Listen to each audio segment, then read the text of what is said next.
오늘은 아까도 말씀드렸듯이 종려주일입니다. 종려주일이면서 고난주간이 시작되는 그런 날입니다.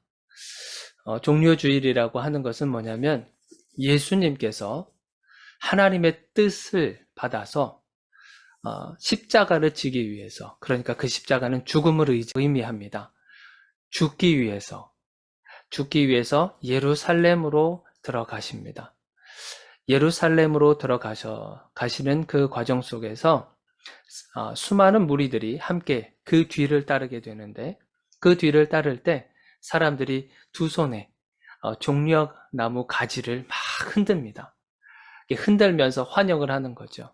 예루살렘에 오시는 예수님을 보면서 나뭇가지를 흔들면서 환영합니다. 이제 그런 모습이 나타나게 되는 거죠. 그것을 보고 우리가 종려주일로 우리가 삼게 된 것입니다. 예수님께서 예루살렘에 들어오시는 그 목적이 무엇입니까? 그 목적은 우리가 막 흔들면서 기뻐하고 막 이렇게 하는 한편으로는 그런 기쁨이 있고요. 그 기쁨이 왜 있냐면 예수님께서 예루살렘에 들어오셔서 거기서 사람들에게 재판을 받고, 그리고 십자가에서 죽임을 당하셔야, 그래야 우리가 살 수 있기 때문에 우리 입장에서는 우리는 죽을 수밖에 없는 사람들입니다. 하나님과 멀어진 죄를 지었기 때문에 우리는 죄인으로 살아갈 수밖에 없어요. 그 죄인은 결국에는 죽을 수밖에 없는 존재인 거죠. 영원한 그 불못에 들어가서, 꺼지지 않는 지옥에 들어가서 우리는 거기서 영원히 살 수밖에 없는 존재들이었어요. 그렇지만 하나님께서는 그걸 가만 놔두지 아니하시고, 하나님께서 만들어 놓으신 너무나도 사랑한 저와 여러분들의 그 생명을 다시 살리시기 위해서 한 가지 방법을 선택을 하신 겁니다. 그 방법은 뭐냐면 우리가 하나님께로 갈 수가 없어요. 우리가 아무리 열심히 산다 그래도, 우리가 돈을 많이 교회에 갖다 바친다 그래도, 성경을 많이 읽는다 그래도, 무언가를 열심히 내가 봉사를 많이 하거나 선한 일을 많이 한다 할지라도 내가 하나님께 갈 수 있는 방법은 아무것도 없습니다. 오직 한 가지 방법이 있다면 그건 뭐냐면 예수 그리스도를 통해서만 우리가 하나님께로 갈 수가 있는 거예요. 그래서 예수 그리스도를 이 땅에 내려보내서 저 사람들 대신에 너가 대신 죽어라. 그 길밖에 없다. 그래서 예수 그리스도가 이 땅에 내려오셔서 그 예루살렘 성전으로 죽기 위해서 가시는 거예요. 그 길에 사람들은 환영을 하죠. 왜냐하면 우리 입장에서는 기쁨이기 때문에 그래요. 그렇지만 하나님 입장에서는 또 다른 느낌이겠죠. 그리고 그 십자가 처형을 당해야만 하는 예수님의 입장에서도 보면 또 다른 생각이 들겠죠. 여기서 환영하고 정말 종려나무 가지를 흔들면서 이런 기쁨을 표현하고 했었던 것은 철저하게 우리들 입장에서 봤을 때 그런 모습인 겁니다. 그러면서 또 한 가지, 이게 참, 이 종려주일이라고 하는 것이 정말 참 묘한 게 있어요. 기쁨이 있고요. 거기에 또 슬픔도 있어요. 기쁨과 슬픔이 함께 공존하고 있는 그 주일이 바로 이 종려주일이라고 하는 거죠. 여기서 예수님께서 예루살렘으로 들어가시는데 수많은 무리들이 같이 따라 들어오고 거기에는 제자들도 있었습니다. 이 사람들은 어떤 생각을 했겠습니까? 그동안에 예수님을 따라다니면서 어떤 경험을 했냐면, 예수님이 가는 곳곳마다 어떤 사건과 기적이 일어났냐면 정말 놀라운 일들이 일어났어요. 아픈 사람들이 병을 고쳐지는 역사가 일어나고요. 그리고 배가 고파서 먹을 것이 없는 그런 상황에서 하늘에서 정말 놀라운 역사가, 먹을 것이 생기는 거죠. 오병이어의 역사 같은. 그래서 예수 그리스도만 쫓아다니면 먹을 것 해결되죠. 그리고 병 들어 있다면 병든 것도 치료받을 수 있죠. 모자른 게 있으면 채워주시죠. 이런 것을 사람들이 많이 경험했단 말이에요. 그 사람들이 지금 예수님을 쫓아가고 있는데 그들의 목적은 무엇이겠습니까? 그것은 예수님이 이 예루살렘에 들어가는 목적하고는 전혀 다른 모습이었어요.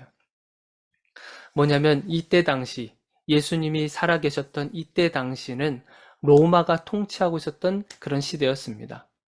로마 황제가 통치하고 있었던 시대. 그러니까 이때는 기독교인들, 그러니까 예수 그리스도를 믿고 있는 사람들은 핍박과 그리고 멸시와 천대와 이런 것을 밥 먹듯이 당했었던 사람들이에요. 개 취급받기도 하고 종처럼 부리기도 하고 심지어는 뭐 사자밥에 주기도 하고 때로는 땔감으로 때우기도 했습니다. 사람을 불로 태워서 그렇게 했던 일들도 있었다고 하는 거예요. 그런 괴로움과 그런 일들이 지속되어져 있는 그런 상황이었어요. 로마 황제에 의해서 짓밟혀진 그들의 인권과 그런 인격들, 이런 것을 참아가면서 살아왔었던 사람들이에요. 이스라엘 백성들이. 그러면서 무엇을 이 사람들은 기대했겠습니까? 언제 이 고난에서, 언제 이 핍박받는 이 세상 속에서 나를 건져낼 사람이 과연 언제 올 것인가? 이 사람들은 누구를 기다렸냐면 메시아를 기다렸습니다. 메시아. 우리를 이 고통 속에서 벗어나게 해줄 그런 메시아, 힘이 있고 권력이 있고 능력이 있는 왕을 이 사람들은 기대하고 있었던 것이에요. 그런데 이 사람들은 예수님께서 지금 예루살렘 성전으로 들어가시는 그것이 설마 예수님이 죽으실까? 그런 생각이었었죠. 그런데 예수님은 그곳에 뭐하러 들어가시는 거였어요? 죽으시러 들어가시는 거예요. 거기에 따라온 모든 사람들은 이러한 생각을 전혀 하지 못한 채 그냥 저분을 보니까 우리의 왕이 되실 분이야. 저분만 따라다니면 이 로마 황제도 전부 다 진멸시켜 버리실 그러한 분이시니까 우리가 저분만 쫓아다니자 하면서 환영의 손길을 하면서 예루살렘 성전으로 들어간 거예요. 예수님의 등장이 이 이스라엘 백성들에게 있어서는 정말 가슴이 쿵쾅거릴 만한 그러한 놀라운 사건이 되는 거죠. 자, 그런 상황 속에서, 이러한 배경들 속에서 예수님이 예루살렘 성전으로 들어가시는데, 들어가실 때 그냥 들어가지 않으세요. 자, 어떤 것을 준비시키시는가? 자, 우리 한번 보세요.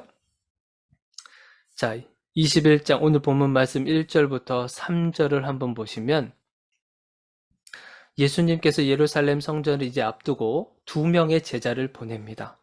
2명의 제자를 보내서 자, 어떤 한 마을에 들어가거든 거기에 뭐가 있다 그러는 거예요.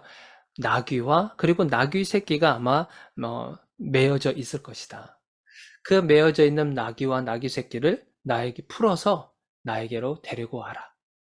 나에게로 데리고 왔을 때 그 주인이 뭐라고 하거든. 주님이 쓰시겠다고 해라. 그리고 나서 다시 곧 돌려줄 것이다. 이렇게 이야기를 하라고 합니다. 메어져 있는 나귀와 그리고 나귀 새끼를 끌고 오라고 하는 것이죠. 여기에서 이 사람들은 이 제자들과 그리고 무리들은 약간의 당황스러운 모습이 생각이 될 거예요. 여러분들 한 왕이요. 어떤 나라에 들어가게 되면 거기에 대한 의전 행사 같은 걸 하지 않습니까? 빨간 카페트를 빨간 레드 카펫을 깔아놓고 양옆에는 의장대들, 군사들이죠. 군인들이 다 열병되어져 있고 그리고 음악이 울려 퍼지고 그러면서 그 빨간 그 레드 카펫을 걸어가면서 그 환영해주는 그 모습을 여러분들 상상해 보세요. 왕이라고 한다면 적어도 이런 모습이 돼야 되지 않겠습니까? 적어도 이 백성들이 생각하는 왕의 모습, 정말 화려한 모습으로 등장을 해야 같이 따라가는 입장에서 의기양양해지고 기세가 등등해지지 않겠어요? 그런데 예수님은 무엇을 가져오라는 거예요? 나귀와 나귀 새끼를 자기에게 데리고 오라고 하는 겁니다. 적어도 정말 훌륭한 말을 타시든지 그때 당시에 아주 비싼 말을 준비하셔가지고 그렇게 등장을 하셔야 같이 따라가는 입장에서 창피하지 않잖아요.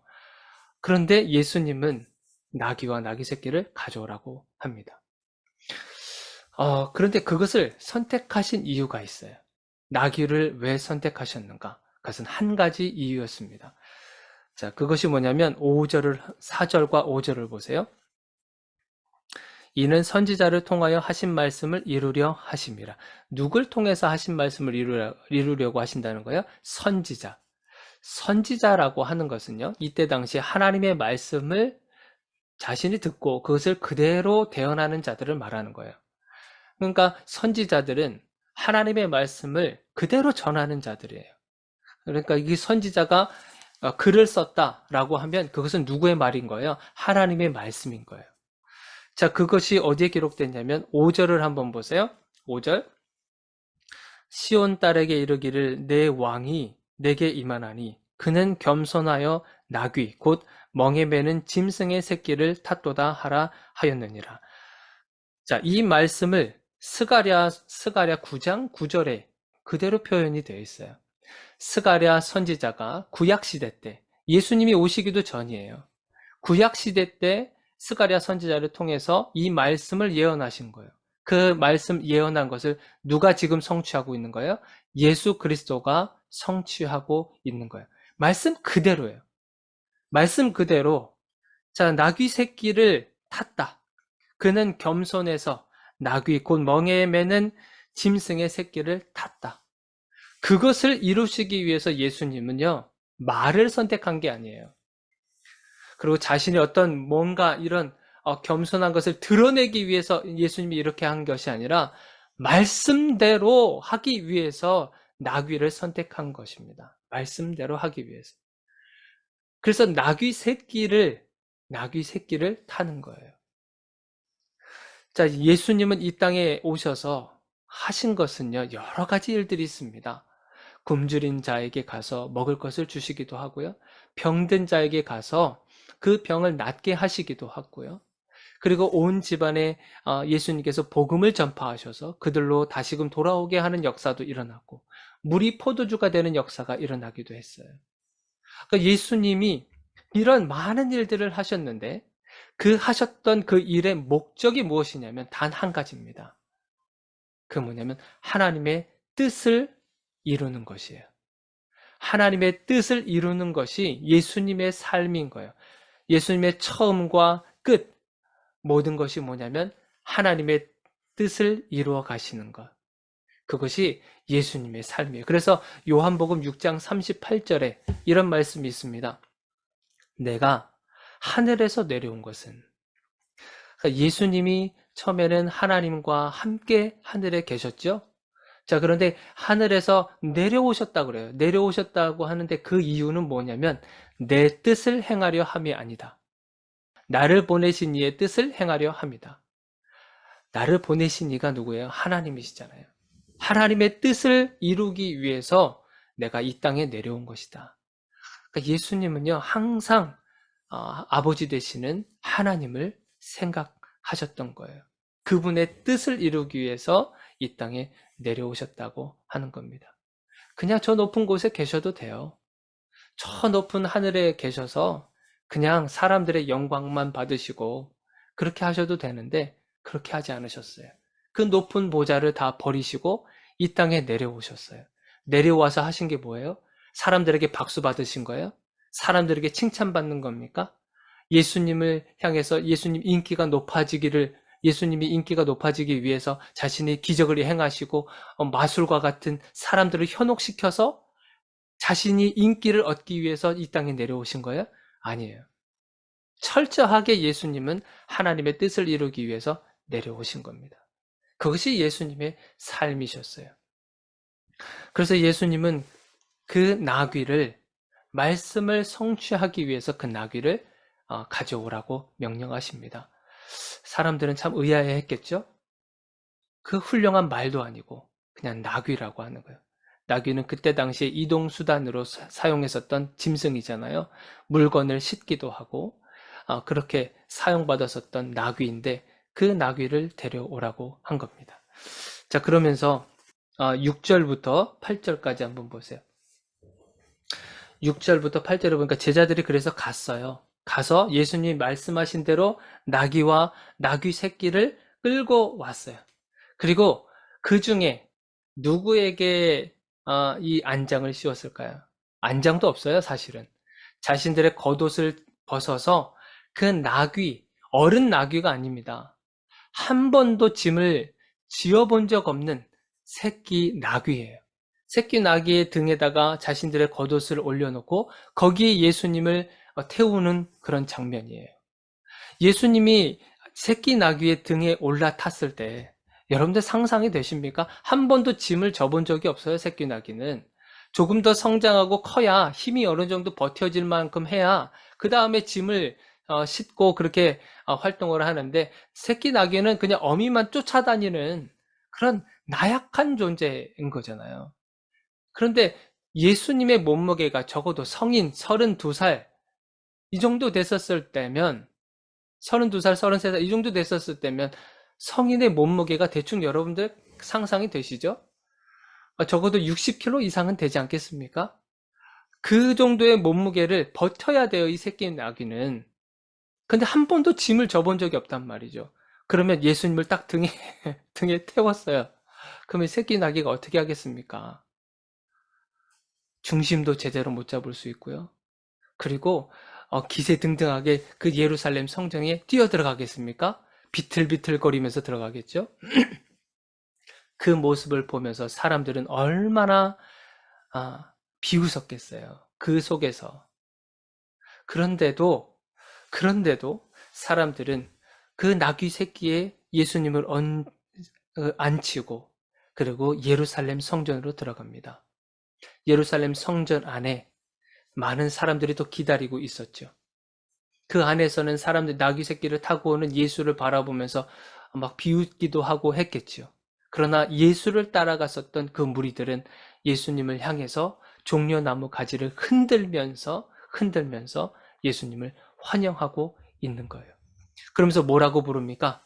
호산나 다윗의 자손이여 라고 하는 찬송을 부릅니다. 호산나, 호산나, 호산나 다윗의 자손이여 하면서 그런 찬송을 부른단 말이에요. 여기서 호산나라고 하는 것은 히브리어 말씀인데, 히브리어 단어인데, 그것은 호시아나라는 그런 단어예요.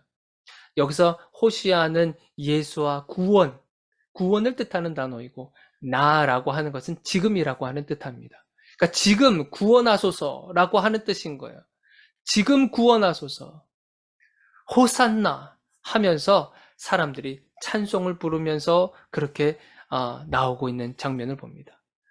자, 그 수많은 사람들이 예수님을 그렇게 찬송하면서 다가오니까 이때 온 성이 소동하는 역사가 일어나게 됩니다. 10절을 한번 보세요. 10절. 오늘 본문 말씀 10절. 예수께서 예루살렘에 들어가시니 온 성이 소동하여 이르되 이는 누구냐 하거늘 무리가 이르되 갈릴리 나사렛에서 나온 선지자 예수라 하니라. 온 성에 사람들이 다 소동하고 있습니다. 온 성 안에 누가 있었겠습니까? 그 성 안에 누가 있었겠어요? 거기에는요, 종교 지도자들이 자리 잡고 있었어요. 그리고 유대인들이 자리 잡고 있었습니다. 그때는 유월절이 다가오고 있었기 때문에 그때 모든 사람들이 거기에 다 집중하고 있었거든요. 그러니까 그 종교 지도자들, 그때 당시에 대제사장이라든지 그리고 바리새파 사람들이라든지 사두개인이라든지 서기관 사람들이 그 성에 가득 있었고 또한 유대인들도 그곳에 가득 차 있었습니다. 나귀를 타고 오는 예수 그리스도를 보면서 그리고 그 뒤에 수많은 사람들이 예수님을 호산나 하면서 찬송하면서 부르고 오는 그 모습을 보면서 여기에서 소동이 일어나게 된 거죠. 여기서 대제사장들은 그때 당시 로마와 정치적으로 결탁한 사람들이에요. 종교 지도자인데 하나님을 예배하고 하나님을 예배하는 정말 중요한 사람인데 누구하고 결탁하고 있는 거예요? 로마 정치와 로마 황제와 결탁하고 있는 사람들이에요. 대제사장들. 그리고 여기서 바리새인들은 누구냐면은 바리새인들과 서기관들은 백성들에게 인기를 얻었었던 사람들이에요. 백성들한테 인기를 얻었었는데 그 인기가 다 누구에게로 넘어간 거예요? 예수님에게로 다 넘어간 거예요. 그리고 여기서 사두개파 사람들은 그때 당시에 귀족들과 굉장히 결탁되어 있었던 사람들인 거예요. 그 사람들, 그리고 유대인들은 어떤 전통과 율법을 굉장히 중요했었던 사람들인데 이 율법과 전통을 다 무시해버린 사람이 누구예요? 예수 그리스도잖아요. 그러니까 종교 지도자들과 유대인들은 그 예루살렘 성전 안에서 예수님이 입성하시는 그 모습이 정말 달가운 모습이 아닌 거죠. 오히려 비웃는 모습을 보게 되는 겁니다. 왕이라고 하면서 나귀 새끼를 타고 지금 예수님이 오시는 거예요. 우리는 예수님께서 예루살렘 성전으로 들어가시는데 왜 들어가신다 그랬어요? 죽기 위해서 들어가신다 그랬습니다. 우리가 혹시 기대하고 있는 예수님의 모습, 우리가 나름대로 만들어 놓은 예수님의 그 모습이 혹시 있는 것 아니겠습니까? 우리가 예수를 믿으면, 우리가 예수를 따라가면, 예수님의 말씀을 우리가 지키고 살아가면 우리가 예상한 대로의 왕의 모습을 그려놓고 예수님을 그렇게 끼워 맞추고 있는 것은 아니냐 하는 거죠. 혹시라도 그런 마음이 있다고 한다면 그것을 얼른 내려놓으시길 바라요. 예수님은 예루살렘에 들어가신 목적은 저와 여러분들을 살리기 위해서 들어가시는 거예요. 거기서 사람들한테 정말 인기받기 위해서 가시는 것이 아닙니다. 그 길은 죽음의 길을 가시는 거예요. 저와 여러분들을 살리기 위해서. 그래서 예수님은 어떻게 보면 그 길이 참 고난의 길이기도 하면서 외로운 길이지 않았을까. 따라오는 사람들은 이 뜻을 전혀 알지 못하고 제자들도 알지 못했어요. 그 길을 예수님은 혼자서 묵묵히 걸어가고 있는 거예요. 많은 사람들의 인파 속에서, 환영하는 그런 상황 속에서, 소동하고 있는 그런 상황 속에서 예수님은 꿋꿋이 그 길을 외롭게 홀로 걸어가시는 거죠. 말씀을 정리하려고 합니다. 오늘 종료주일이에요. 예수님이 저와 여러분들을 살리기 위해서, 그리고 저와 여러분들이 사실은 죽어야 돼요. 죽어서 지옥으로 갈 수밖에 없는 존재들이에요. 저와 여러분들은. 그러나 예수님께서 예루살렘에 들어가신 것은 그걸 그냥 보지 않겠다는 거죠. 내가 어떻게 해서든 다시 살려내겠다고 하는 하나님의 그 결심이 담겨져 있는 거예요. 내 아들을 죽이면서까지 저와 여러분들을 살리겠다고 하는 그 하나님의 뜻이 담겨져 있는 것입니다. 죽음에서 생명으로 옮기기 위해서, 하나님과 단절되어 있는 관계를 회복시키기 위해서. 그래서 예수님은 그 예루살렘 성전으로 지금 들어가시는 거예요. 우리가 오늘부터 고난주간을 맞습니다. 한 주간 여러분들이 예수님의 행적을 한번 묵상하시면서 함께 동행하시면서 이 놀라운 그 구원의 역사 속에 우리가 살아가고 있구나. 그것을 다시 한번 깨닫는 그런 시간들이 되기를 주님의 이름으로 축원드립니다.